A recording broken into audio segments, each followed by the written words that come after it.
Hi, Donghui, the floor is yours. Thank you for CAS give us this opportunity to illustrate our company's technology platform, especially on the multi-pass transmembrane protein, and also how we utilize this multi-pass transmembrane protein to develop therapeutic lead molecules. And so DIMA Biotech is a biotechnology company. So we focus more on the preclinical discovery, part of from the hit to lead stage of the antibody discovery.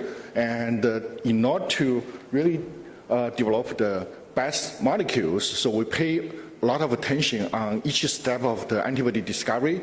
We made quite an improvement on each step of the technology platform.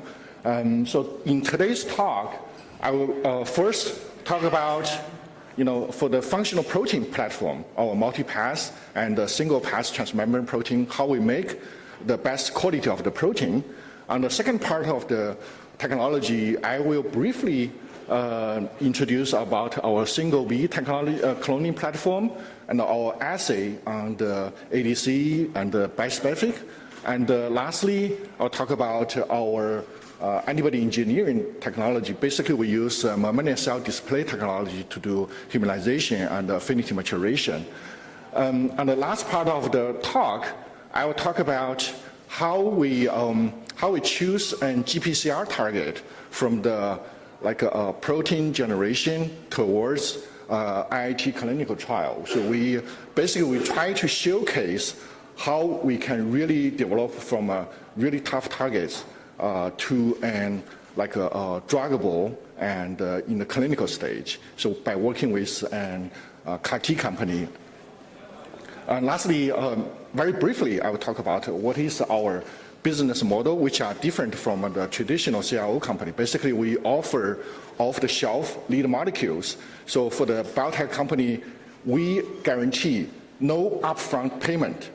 We already developed 5,000 molecules against 500 targets. So you can test our molecule next day without pay any upfront payment. If this works, then we sign the contract instead of wasting everybody's time and capital. So that's what we do differently in terms of a business model. This is a very typical antibody discovery process to develop a high-quality therapeutic monoclonal antibody. So one of the key is your immunology, because your therapeutic antibody gets into the human body at a 37 degree. They have to recognize the most native conformation and exert the functional activity. So the functional protein from the start is the key. If you use a scrambled protein, non-native protein, basically your stepstone is totally wrong. So that's why we pay a lot of attention on the functional protein. And lastly, we also show a little brief on other technology platform, but not in today's detail explanation. And so we do have a transmembrane protein technology platform. Today I'm going to talk about this. Membrane protein. So membrane protein categorize how they attach to the membrane, you can group them into three categories. One is a transmembrane integral membrane protein. Another is like a lipid anchor membrane protein, and also peripheral membrane protein. And in today's talk, I'll be focused more on the integral transmembrane protein. And membrane protein is very important because 60% of the druggable targets, it is membrane protein. And more than 90% of the antibody-based drug targets, they are membrane protein. Another 10% is secreted molecules. Yeah. Why transmembrane protein is so tough? Because first, the yield is very low. It's the only expressed on the cell surface. So the distribution is very low. It's very restricted. Another thing is they're highly hydrophobic. It's the transmembrane part. When you purify them, especially in the aqueous solution, they tend to aggregate together, form a big aggregation, so they don't have any function. So that's a very very difficult thing. And also during the past, although they are hundreds of thousands of. Okay, so I always try to, I'll take this. And so in the past, there are like many structures being solved in the PDB database, but for the membrane protein, there's only 0.5% of them. And for the GPCR targets, it is there are more than 700 GPCR targets. Most of them are the very good druggable targets. But right now, FDA approved the GPCR like antibody drug, only 3 of them. So what is the reason why like block this development for this group of protein? One of the key reasons, it is very hard to get a purified functional protein. So we try to solve this issue by applying all different technology. So this is DIMA Biotech's different technology solution. So for the membrane, transmembrane protein, based on the topology of the transmembrane part, we divide them into 2 categories. One is a single transmembrane protein, another is a multi-transmembrane protein. Here I use a GPCR as an example. So single transmembrane protein, in the past, people always use ECD domain. You express them, they form a separate, distinct domain. So a lot of FDA or FDA-approved drug, by using this technology, it works very well. But for multi-transmembrane protein, if you only express extracellular part, especially for the loop region, so it's very hard to recapitulate the native structure because you need 2 transmembrane part to hold the loop. Yeah. So that's the challenging part. So by taking all this, we apply a lot of different platform to solve the issue because we are technology like. We try to use all different technology to solve the final question. It is how to generate functional protein for our downstream antibody discovery. So we, for the non-lipid bilayer environment, the single transmembrane, we do like a traditional ECD. For the multi-transmembrane, we develop a detergent-based and a peptide nanodisc. This is our company developed the technology. Basically, we use it's a amphipathic, like a peptide. So one side is hydrophobic, another side is hydrophilic. So you can wrap around the transmembrane part, making it more soluble, water soluble. And so on the lipid bilayer, so all these are non-lipid bilayer based. So for the protein, because these transmembrane protein, they reside on the lipid bilayer. So the best way is if your protein still reside in the lipid bilayer, the chance of the functional protein, it is much higher. So we do have a non-purified format, like a VLP, like an exosome, or membrane nanoparticle. These are developed by our company. And also we do have a polymer-based, synthetic polymer-based nanodisc, MSP-based nanodisc. So to ensure the function, we always do like a ligand binding to ensure, and also neutralize antibody binding to ensure the functionality. For the ECD domain here, I don't want to explain too much because this is a well-established technology. Basically, we purify to a high homogeneity by using the mammalian cell expression system, and also we try to recapitulate the function by if they have a ligand or receptor, we purify the receptor ligand in the in vitro recapitulate whether they can bind together. If they do not, so we use like a neutralizing antibody or therapeutic antibody to evaluate. And so this part for the multi-pass, as I mentioned, we do have a non-purified membrane vesicle format. So currently we offer 3 different technology platforms. The first part is by express the recombinant multi-pass protein on the cell surface. Then we use a physical approach to break the cells, break the cell into small membranes, small vesicle to make like a vesicle-like membrane protein. For VLP and exosome, basically you co-express your target protein with lentivirus GAG protein, and GAG they can formulate. And when they express, they formulate a vesicle and bud from the cell surface. Then they can carry carry out the multi-transmembrane on the cell surface. So it's like 100 to 150 like a nanometer diameter. So you can, this be water soluble, so you can do like a lot of different assays. And exosome is the same, but because it's one of the physiological property for the cell, so they can secrete it like an exosome. When they secrete the exosome, and also membrane protein will be carried out. Yeah. And but one of the key issue with this non-purified, like a crude membrane vesicle format, one of the issues is purity. So VLP, exosome. So you can see mostly non-relevant cellular protein. So if you use this to do immunization, if your protein is not highly immunogenic, then you will create a lot of junky antibody for the downstream screening. Also, like when you do the screening, also is an issue.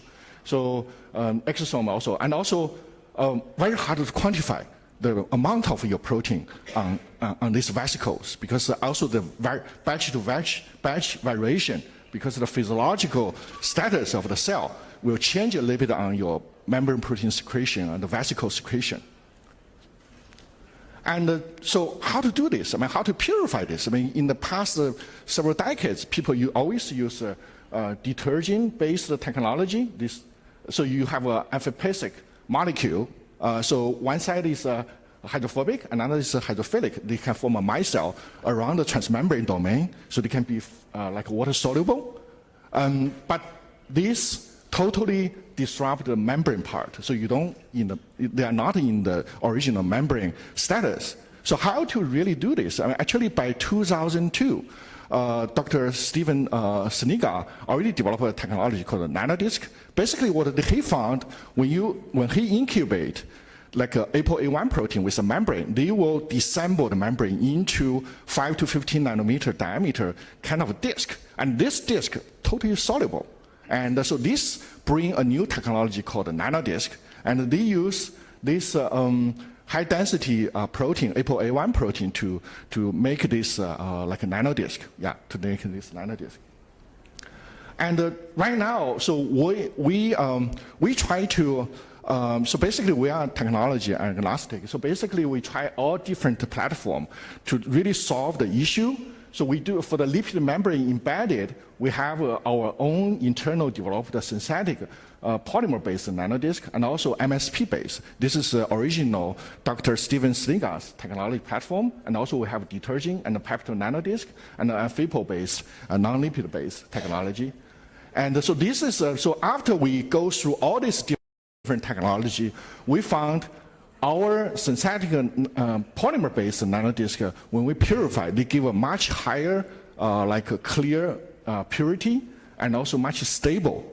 You can't even like lyophilize the protein, and we put it even in like 37 degree, they can be stable for like 3 days. After 3 days in the 37 degree, they're still stable, And so by detergent-based, we all just use one step affinity purification. By detergent-based, even we use like a qualified reagent, they still have a lot of background, because when you expose those proteins exposed to the detergent, some of the non-exposed, like a patch of the protein, they also be exposed. So in this case, they cause some of the like a background. So, and I'll also try the peptide nanodisc. So this one, it also shows pretty good like purification, but you do also have some issues with this small peptide. Sometimes when you do the screening or immunization, they tend to create some issues.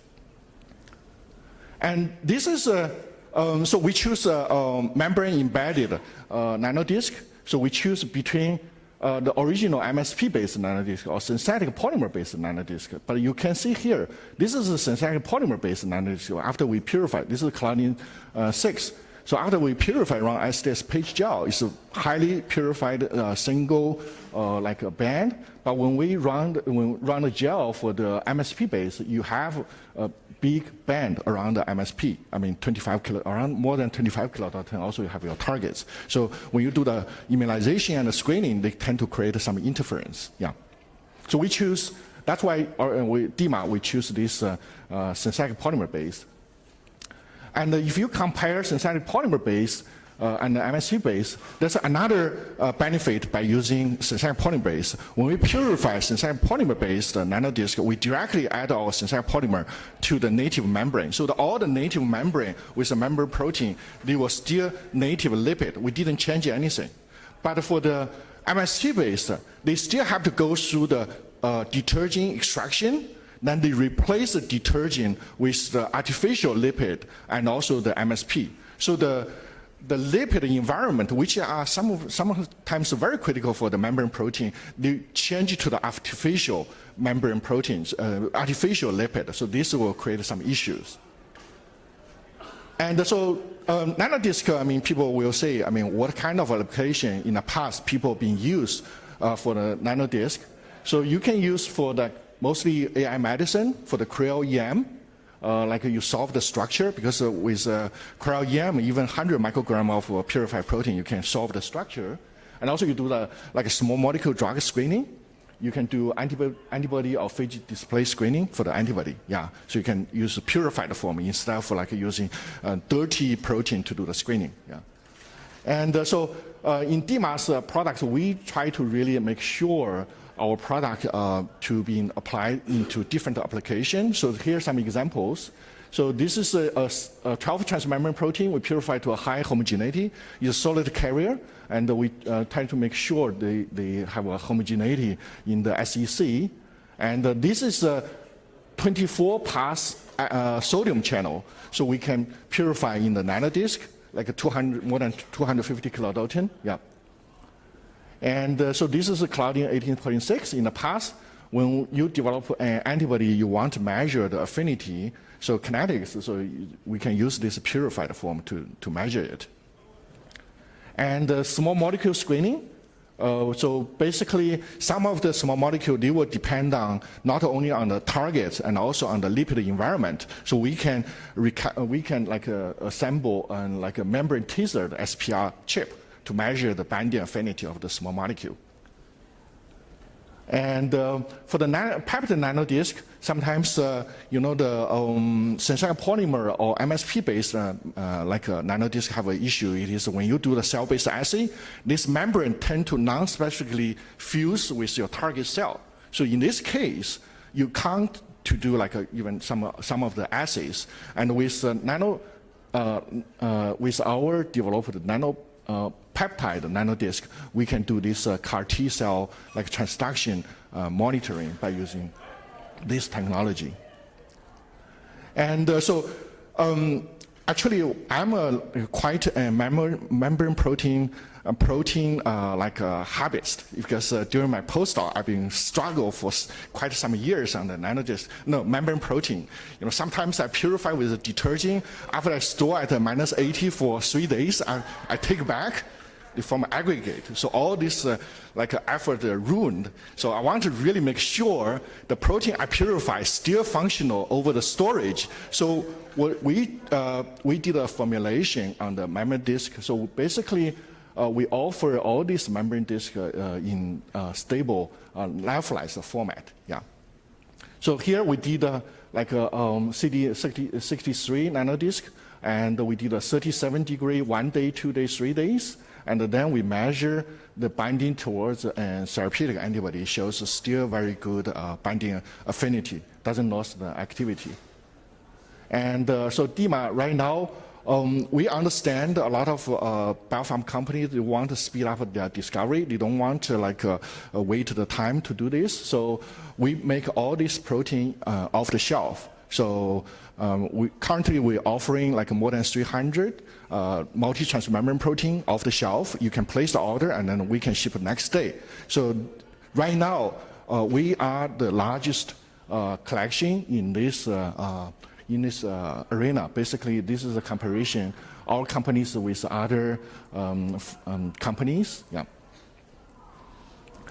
So, so that's the first part of my talk, or more talk about how we really struggle to make the functional, the base, stepstone for the therapeutic antibody discovery. The next step is how you optimize each step of the therapeutic antibody discovery to ensure you get the best molecule for the downstream. So we do have a single B, and this part I don't want to talk more. Basically, you immunize an animal, you collect the memory B, then you cultivate, and then you clone the gene. So instead of using like a hybridoma. And so DIMA is trying to really revolutionize, industrialize the process. In the past, people always do the CRO approach. So you contract a CRO and you pay 30% of your like a 100,000. Say $1 million a project, you pay $300,000 and you wait a couple months, then any biological products, it may not work. So wait a couple months, by luck, you might get it, but sometimes they say, unfortunately, we struggled, but we didn't get it. Then who is going to burn the like a cost and also the opportunity loss? So what we do is we try to really industrialize every step. We make sure people can. So we pre-validate and the binding, but we know our weakness on the biology, so we work with the biopharm. We offer more molecule for them to screen, and they identify the best molecule for their ADC or bispecific application. Yeah. And currently we already developed more than 5,000 molecules. And so basically we also develop, if some of the biopharma, they don't have their internal assay development, we do have built up our own like a bispecific ADC, and a CAR T platform, so we can help you to do a customized like a screening. And also if you identify or we identify the lead molecule, so we build an internal mammalian display technology to do humanization or affinity maturation. So this technology, comparing to in the past, people do computer-based modeling or like a phage display screening. So we use a mammalian display that you will get a little bit better in terms of developability, because the molecule, the display on the cell surface, we screen out, so they go through the quality control of the cell. If the molecule is unstable in structure, they will be cleared off by the proteasome or some other quality system to be clear off. So this is our another technology platform we ensure for the protein engineering. And so here I just showcase one example. So GPCR targets, which is very hot for the GPRC5D. So we choose the CAR T because CAR T is very quick.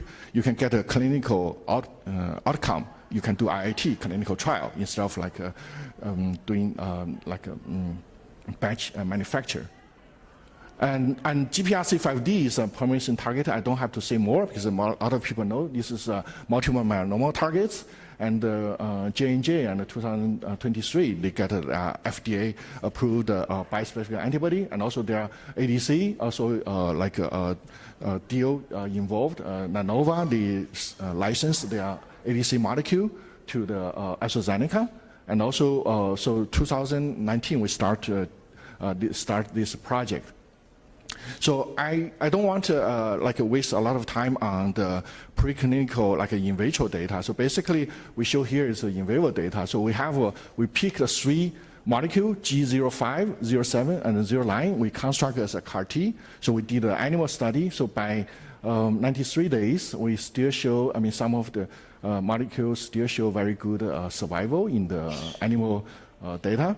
And so we did we work with Guangzhou Biogene, so they are a CAR T company, so they can do a CMC manufacture. And also we work with Yunnan, like a hospital, medical hospital, cancer hospital, with Dr. Wang. So we did last year, middle of last year, we finished 10 patients.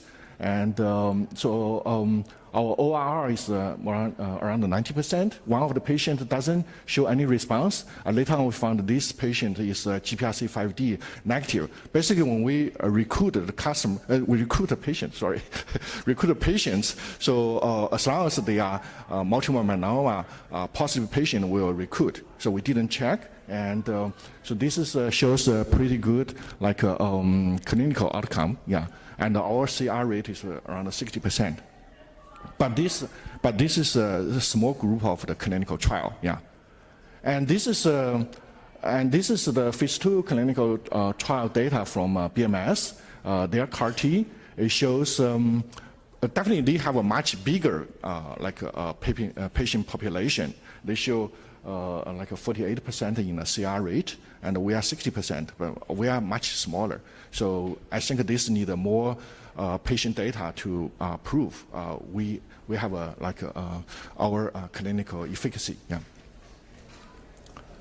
And also, since today's topic is more on the ADC and the bispecific, we also take the same molecule which been proved in the clinical stage, shows the clinical data. So we construct ADC. So we compare with the AstraZeneca acquired this Nanovo's molecule. It shows by conjugate with MMAE, this is our molecule, and this Nanovo's, it shows we showing slight better in terms of in vitro, like a toxicity study. Yeah.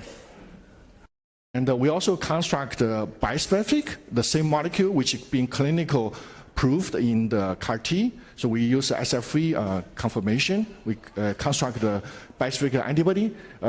Everybody just say here. So comparing to J&J's mAb, our molecule, two of our molecules shows like much more efficacy, EC50, like 20 times to 15 times comparing to mAb. Yeah.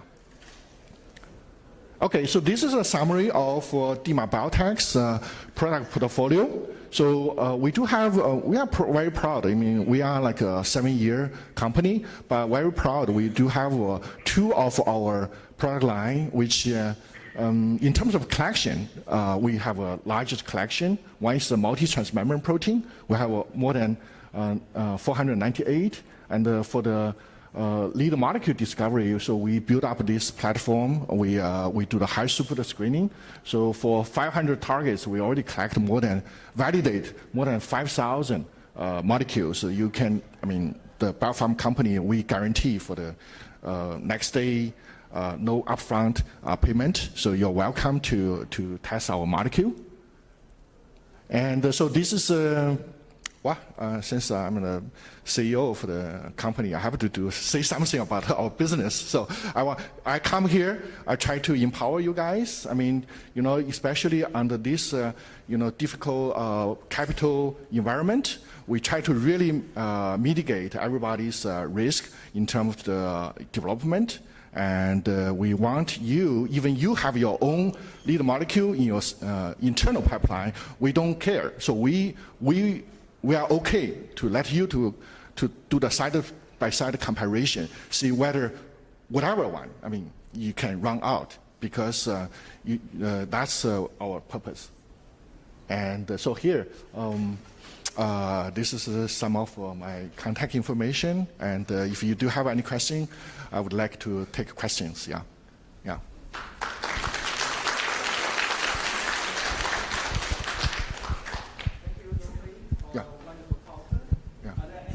From the audience, so please come up to the standing microphone.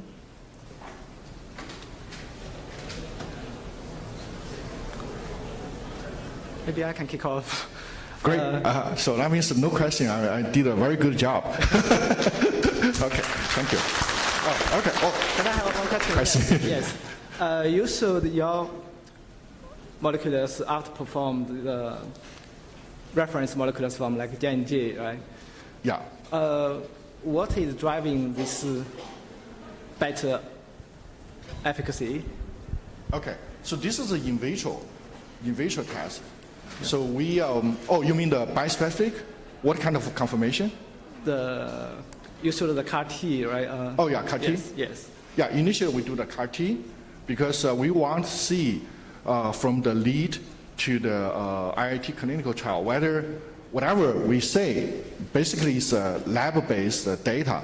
We want to see whether it can really benefit to the patients, show any clinical benefit. So that's why we first try with the CAR-T, and the same molecule, and also the same conformation, SF3 conformation, we construct into the bispecific. Yeah. All right. Thank you. Yeah, thank you.